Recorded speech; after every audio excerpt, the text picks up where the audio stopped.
ఎందుకంటే పెరగడము తరగడం అనేటువంటిది దివ్యశక్తి, ఆ భగవంతునికి ఎలాంటి సంబంధం లేదు. నీ మనస్సుకు మాత్రమే పెరగడము తరగడం అనేది ఉంది. అది భ్రాంతికి ఉంది, కానీ భగవంతునికి లేదు. ఎందుకు లేదంటే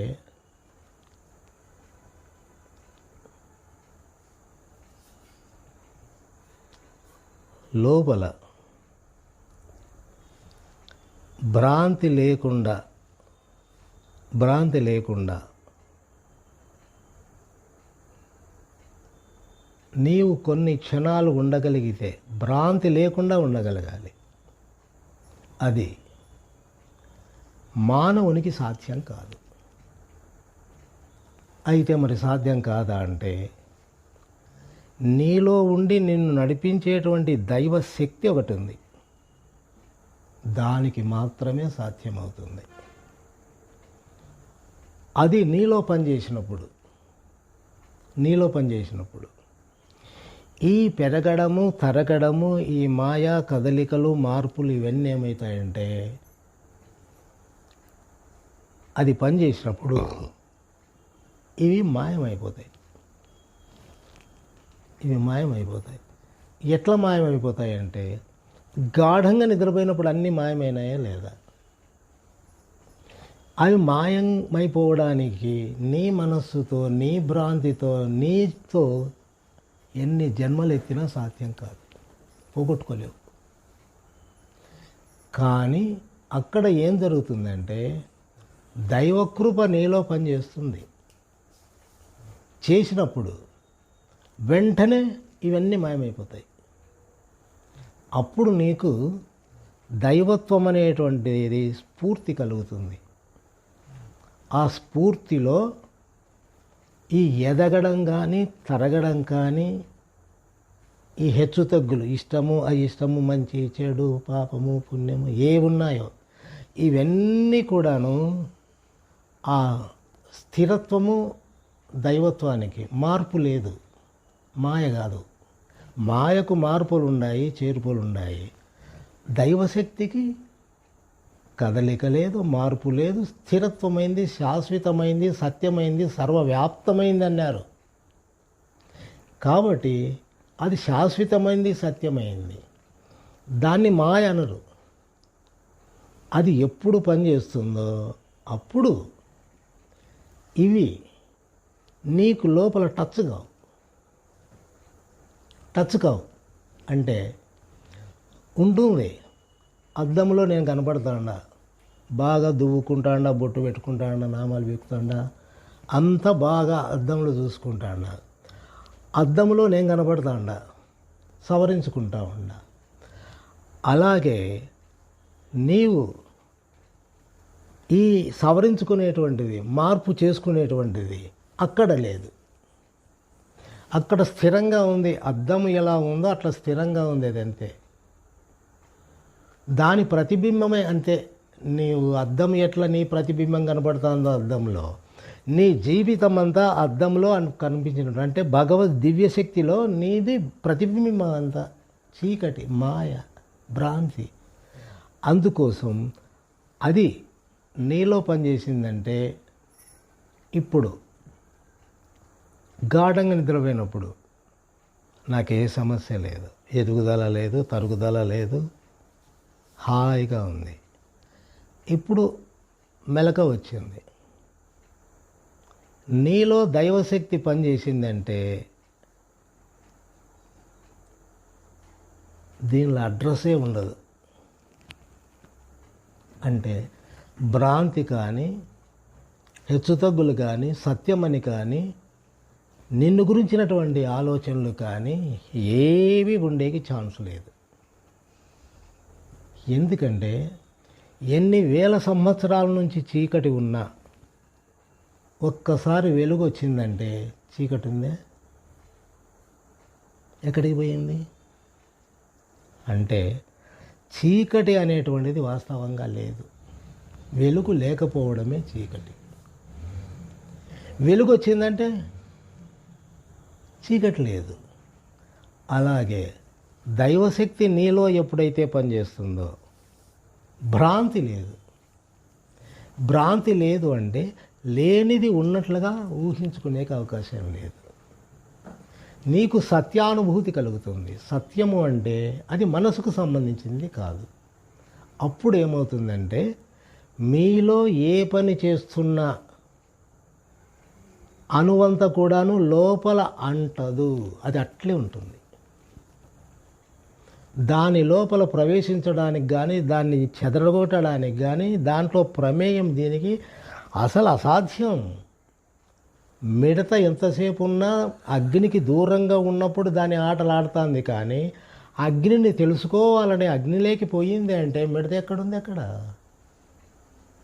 కాబట్టి ఇది భగవంతునికి దూరం అయిపోయింది కాబట్టి, భ్రాంతిలో ఉంది కాబట్టి అన్ని వ్యవహారాలు చేస్తుంది. ఏ వ్యవహారం చేసినా భ్రాంతే, సత్యం కాదు, శాశ్వతం కాదు. అందువల్ల సత్యము నీకు అనుభూతి కావడం అంటే దైవానుగ్రహం.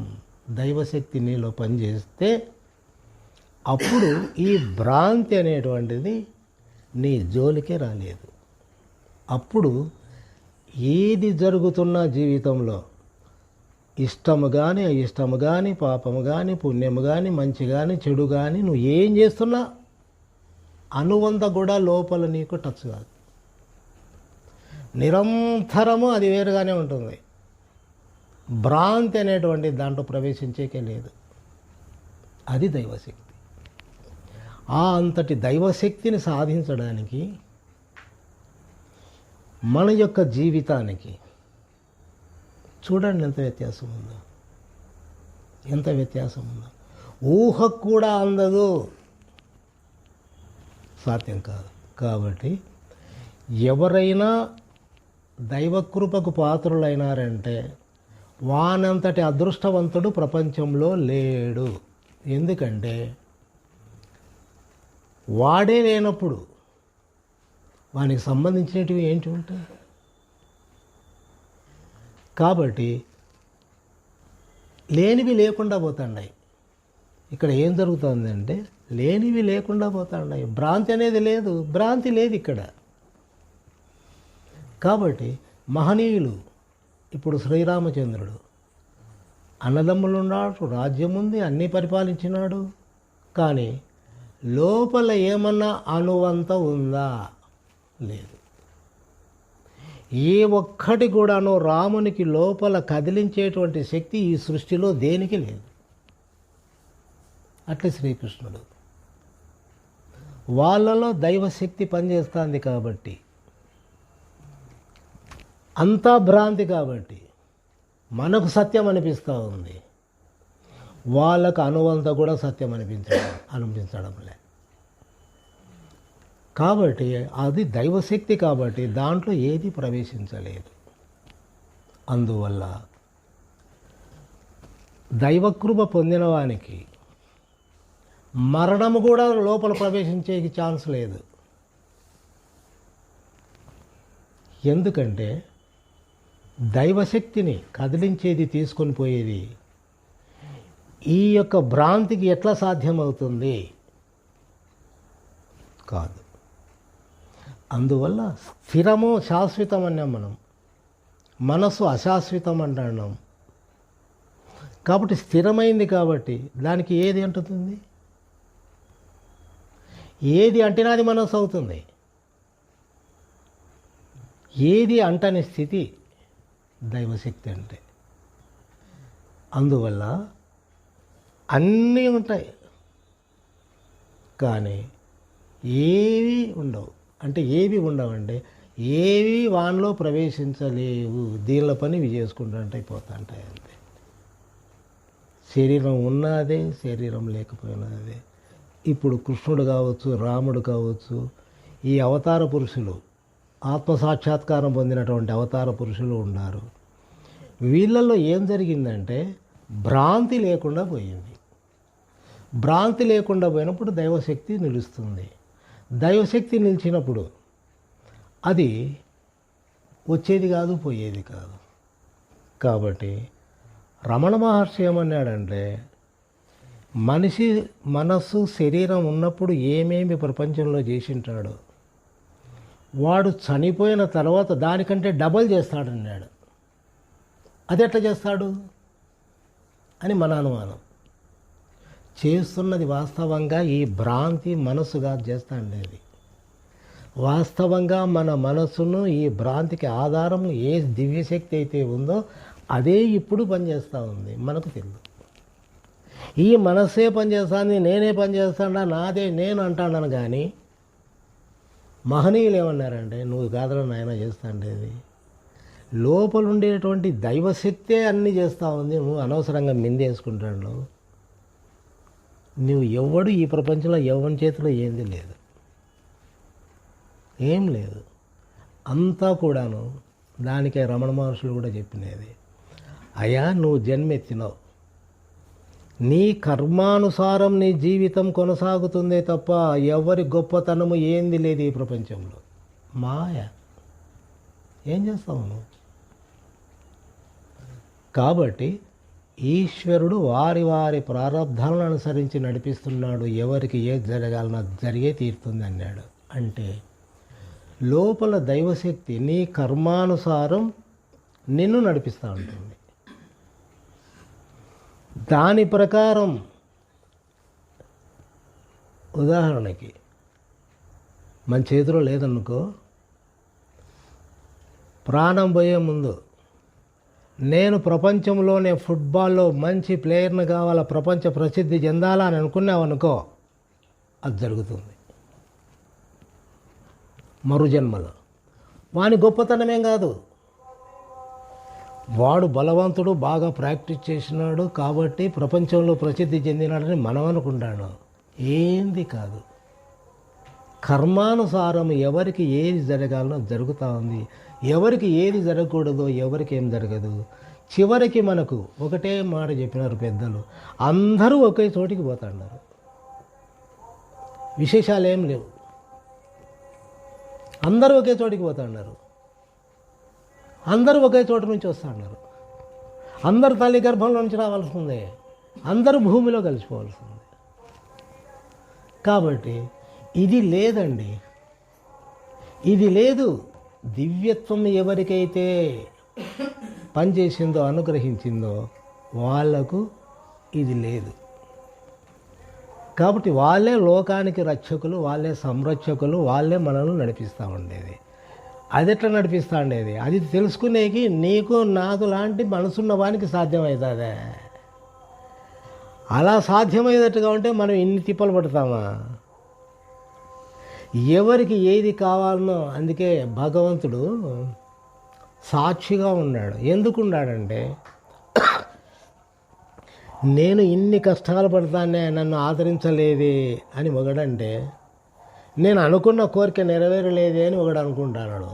ఒకవేళ భగవంతుడే ఎంటర్ అయ్యి నీ కోరిక నెరవేర్చినాడు అనుకో, భస్మాసుడి మాదిరి తయారవుతాం. ఇది నిజమా అబద్ధమో నీ తలకాయ మీద చేయి పెడతా నేను. అట్లా తయారవుతాం మనం. ఎందుకంటే కోరికలు ఇవి పెరుగుతూనే ఉంటాయి, ఎప్పుడు దానికి ఎండ్. ఎంత పెరుగుతానే అది మాత్రం ఊరుకోదు. అది రాక్షసి, బ్రహ్మరాక్షసి, అది విడిచిపెట్టదు నిన్ను. కాబట్టి అది పెరుగుతూనే ఉంటుంది. కానీ జ్ఞానం అనేటువంటిది ఏం చేస్తుందంటే అదృశ్యం చేస్తుంది. జ్ఞానం అనేది నీ మాయను, నీ భ్రాంతిని లోపల పుట్టనీయకుండా చేస్తుంది. కాబట్టి వాడు చూస్తూ ఉంటాడు అంతే. నిత్య బ్రహ్మచారి ఎవరయ్యా అని అంటే, కృష్ణుడు అక్కడే నిత్య బ్రహ్మచారి తప్ప ఎవడు లేడు అన్నారు. మరి మనం ఏమంటాను? అబ్బా ఆయనకి ఎంతమంది గోపికలు, ఎంతమంది అని మనం అంటాను. కానీ అక్కడ ఏం జరుగుతుందంటే, నిత్య బ్రహ్మచారి అంటే అతను సంపూర్ణమైనటువంటి భగవత్ స్వరూపుడు కాబట్టి ఆయనలో మనస్సు లేదు, భ్రాంతి లేదు. ఇవన్నీ భ్రాంతికి సంబంధించినవి. ఏది ఉన్నా ప్రపంచంలో భ్రాంతి, నీ మనస్సు భ్రాంతిలో ఉంది కాబట్టి అన్నీ భ్రాంతిగా కనపడుతున్నాయి. సత్యం నీకేం తెలుసు? కాబట్టి భగవత్ స్వరూపాన్ని పొందిన వాళ్ళు, వాళ్ళల్లో భ్రాంతి ఉండదు. కాబట్టి భ్రాంతి ఎప్పుడైతే లేదో, పుట్టడము చావడం అనేటువంటిది కూడాను భ్రాంతి. జనన మరణములు అనేటువంటివి భ్రాంతి. కాబట్టి భ్రాంతి వాళ్ళకు లేదు, కాబట్టి శాశ్వతమైనటువంటి వాళ్ళు లోకంలో. ఆ శాశ్వతం అనేటువంటిది నువ్వు ఎంత ఆలోచించినా ఎంత ప్రయత్నం చేసినా నీకు అందేది కాదు, తెలుసుకునేది కాదు. అందువల్ల మన మనస్సుకు దైవత్వానికి సంబంధం లేదు, తెరకు సినిమాకు సంబంధం లేదు. తెర లేనిది సినిమా లేదు, దైవశక్తి లేనిది మన మనసు లేదు. కాబట్టి మన మనసు కర్మానుసారం వ్యవహారం చేస్తూ ఉంది జీవితంలో. ఎవరిలో ఏ విశేషం లేదు, ఏ గొప్పతనము లేదు. వారి తెలివితేటలు ఉన్నా, వాళ్ళు గొప్పవాళ్ళైనా, ఆలోచనాపరులైనా అంతా ముందుగానే కర్మ ప్రకారం సిద్ధమై ఉంటుంది. దాని ప్రకారమే కొనసాగుతుంది జీవితం. అందువల్ల దైవశక్తి అనేటువంటిది ఇప్పుడు నీకు గాఢంగా నిద్రపోయినావు, మనసు లేకుండా పోయింది. అదే దైవానుగ్రహం ఉండి ఉన్నవానికి గాఢంగా నిద్రపోయినప్పుడు దైవశక్తి పనిలో పనిచేస్తూ ఉంటుంది. అది నువ్వెట్లా తెలుసుకుంటావు? అక్కడ భ్రాంతి లేని అటువంటి మహనీయునికి పగలంటే ఏందో నాకు తెలియదు, కళ అంటే నాకేందో తెలియదు, గాఢ నిద్ర అంటే కూడా నాకు తెలియదు అంటాడు దైవత్వం పొందినటువంటి వాళ్ళు. అంటే అక్కడ మూడు కూడాను కేవలము మనస్సుకు భ్రాంతికి సంబంధించినటివే కానీ దైవానికి సంబంధించింది కాదు. కాబట్టి దైవం దైవంగానే ఉంది. దాని మీద ఈ మూడు పోతాండాయి, వస్తాండాయి, తిరుగుతాండాయి. అది ఆ దైవశక్తి పొందిన వానికి స్పష్టంగా తెలిసిపోతుంది. దాన్ని వెంట పడడు, అవి రాలేవు, పోలేవు. కాబట్టి అన్నీ చేస్తూ ఉంటారు, కానీ మేమేం చేయడం లేదంటాడు. ఎందుకంటే మనసు లేదు, భ్రాంతి లేదు, ఏం చేసేది ఉంది. కాబట్టి దైవశక్తి అనేటువంటిది అది వేరు, మనసు వేరు. ఎందుకంటే మనసు పోయినా గాఢ నిద్రలో దైవశక్తి పనిచేస్తుంది. కాబట్టి మళ్ళీ నీకు మెలకువ వచ్చింది. దైవశక్తి పనిచేయకపోతే నీకు మళ్ళీ మెలకువ రాదు. అందువల్ల మనసు వ్యవహారం చేస్తూ ఉంది, దైవశక్తి దానికి ఆధారంగా ఉంది. దాన్ని తెలుసుకోవడం కాదు, పొందడం కాదు, ఇది లేకుండా చేసుకోవడం. భ్రాంతిని లేకుండా చేసుకోవాలి. భ్రాంతి అంటే ఏం లేదు. ఇప్పుడు కామము, క్రోధము, లోభము, మోహము, మదము, మత్సరము ఎన్నో ఉన్నాయి. నీకు ఎన్నో గుణాలు ఉన్నాయి. ఇవన్నీ ఒక్కొక్కటి తీసేసుకుంటూ పోతే భ్రాంతే లేకుండా పోతుంది. తీసేసుకుండేకి ఎవరికి పట్టింది అంటే ప్రపంచ జ్ఞానము ప్రపంచం మీదనే దృష్టి పెట్టినప్పుడు లోపలుండే వాటిని తీసేసుకోవాలనేటువంటి ఉద్దేశం రాదు, ఇంకా పెంచుకుందాం అనిపిస్తుంది. ఇప్పుడు రాజు ఉన్నాడు, వాడి రాజ్యాన్ని లక్షణంగా పరిపాలించవచ్చు. కానీ పక్కనుండే రాజ్యాన్ని స్వాధీనం చేసుకుంటేనే నేను రాజును మొగోని అంటాడు వాడు. వాని మీదకి యుద్ధానికి పోతా అన్నాడు. పోనీ 2 రాజ్యాలైనా ఊరుకున్నాడా? చక్రవర్తిని కావాలా? రాజులకు రాజును కావాలా? ఎంతమంది చచ్చిరి? 1000 మంది చచ్చినారు వాని ఒక్క కోరిక కోసం. కాబట్టి ఏమైపోతా ఉంది? అంతా భ్రాంతి. అదే మన దృష్టిలో అబ్బా ఎంత రక్తపాతం జరుగుతుంది, ఎంత యుద్ధం జరుగుతుంది, ఎంత పాపం ఇది అని కురుక్షేత్రంలో అర్జునుడు అంటే కృష్ణునితో, నాయన నీకు అట్లా కనిపిస్తూ ఉంది, వీళ్ళు ఏనాడో పోయినారా నాయన, మనం నిమిత్త మాత్రము అన్నాడు కృష్ణుడు. అంటే వాళ్ళ దృష్టిలో మాయ ఇది. కళలో మనం తిరునాళ్ళు చూస్తున్నాం, తిరునాళ్ళు 1000 మంది తిరుగుతాండారు, 1000 కార్యక్రమాలు ఉన్నాయి, అన్నీ చూస్తున్నాం, దొబ్బుతా ఉండారు, ఎక్కడెక్కడో పోతాండావు, ఏమేమో అయిపోతాండావు, అంతా నిజం అనుకున్నావు. కన్ను తెరిస్తే ఏంది లేదు. అన్ని 1000 మంది జనం ఎక్కడికి పోయిరి? ఎక్కడ దాచిపెట్టుకున్నారు? నీ మనసు భ్రాంతిలో ఉంది. కాబట్టి ఇంత యుద్ధం జరుగుతూ ఉంది అని అంటే కృష్ణుడు ఏమన్నాడు? నీ భ్రాంతి రా నాయన అర్జున, ఏంది లేదు. భ్రాంతి, కళ. నువ్వు నిజం అనుకుంటాడు. నీకు సత్యం తెలియదు కాబట్టి ఆ సత్యం తెలుసుకోవడానికి భగవద్గీత అంతా చెప్పాల్సి వచ్చింది అర్జునుడికి. భగవద్గీత అంతా విన్న తర్వాత తనలోనే సత్యం ఉంది, తాను దైవ స్వరూపమే అనేటువంటిది అవగతమైనప్పుడు మంచి చెడ్డలు కానీ ఇవన్నీ కూడాను భ్రాంతి అంటేటివి కాదు. కాబట్టి కృష్ణుడు చెప్పిన ప్రకారం అర్జునుడు పూర్తి చేసినాడు. అంటే ఇక్కడ చేసినది ఏంటంటే భ్రాంతి పోయింది అని అర్థం, మనసు లేదు అని అర్థం. మనసు లేకుండా పోయిందంటే వాడు దైవ స్వరూపుడు. కాబట్టి దానికి ఏమన్నారంటే మనము దైవత్వాన్ని పొందేది కాదు, మన లోపల ఉన్న వాటిని తీసేసుకోవాలి.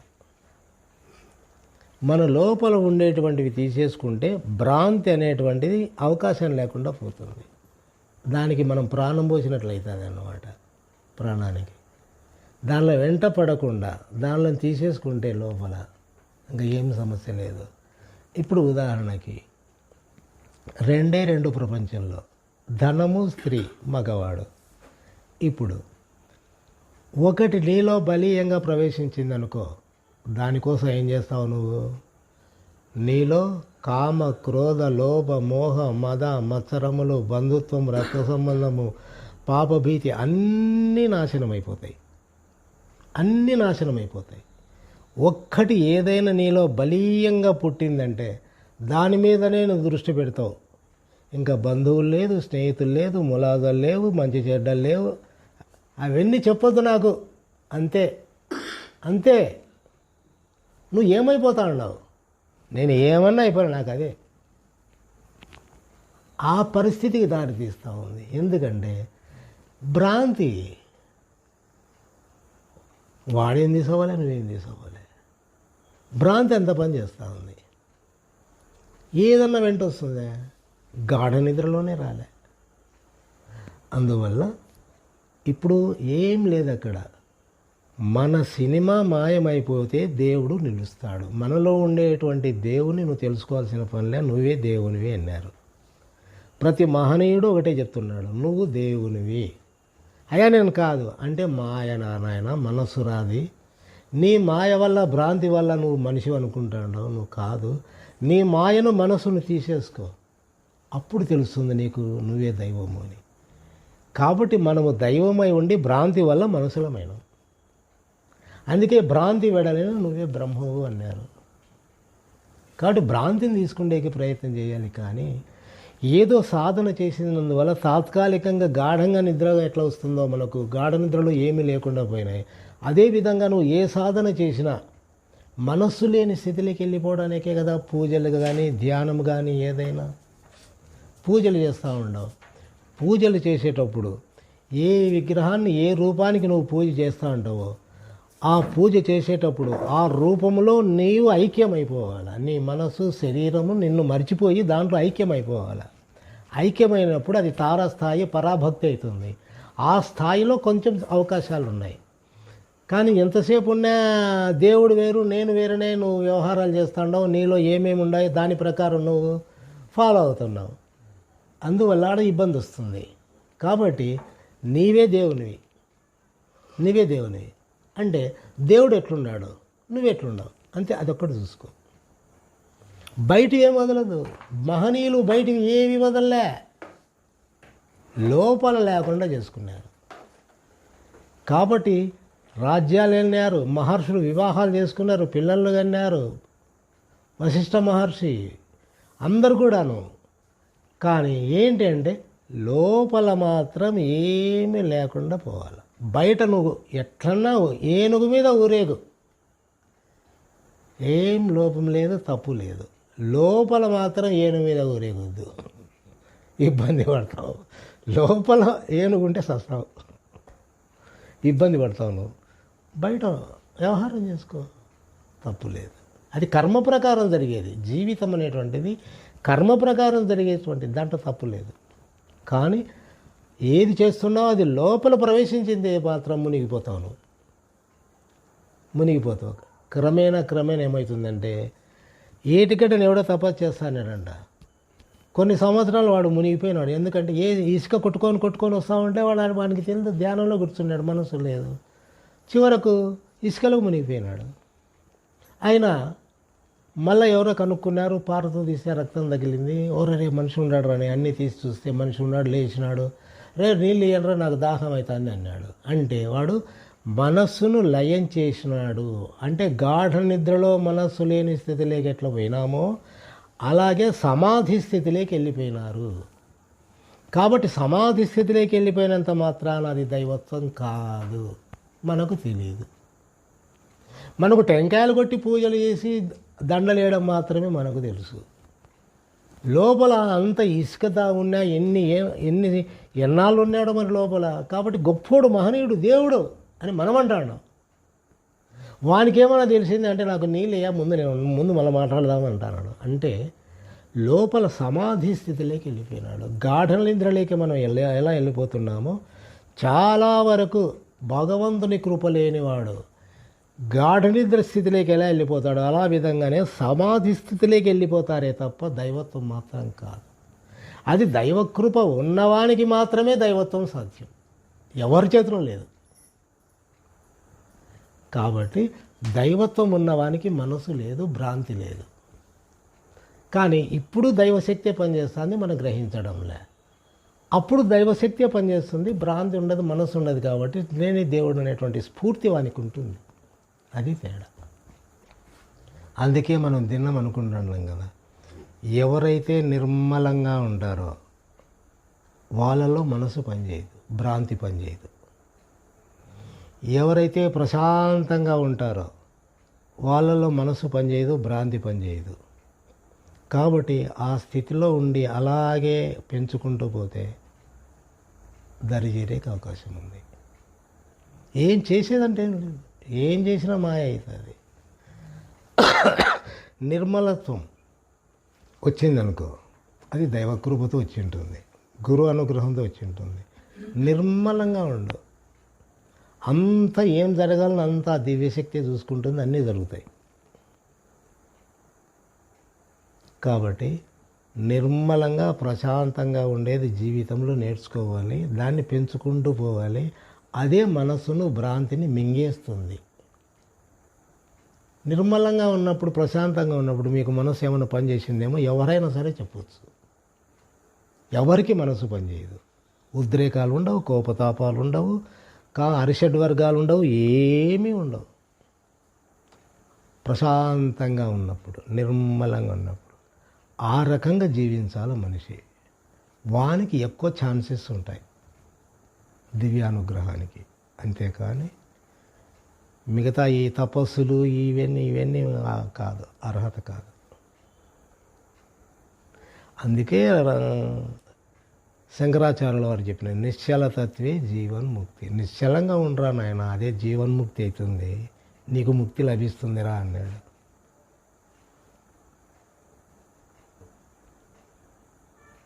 లేదు వేరే మార్గంలో పో. ఒకవేళ మిగతా వాళ్ళు ఉన్నారు, ఎందుకంటే రామానుజాచార్యులు, మధ్వాచార్యులు వీళ్ళంతా చెప్పినారు, వాళ్ళు చెప్పిన తప్పని మనం అనడంలే. కానీ ఆ స్థితిలో మనిషి తనను తాను మర్చిపోయి దాంట్లో లీనం అయిపోవాలి.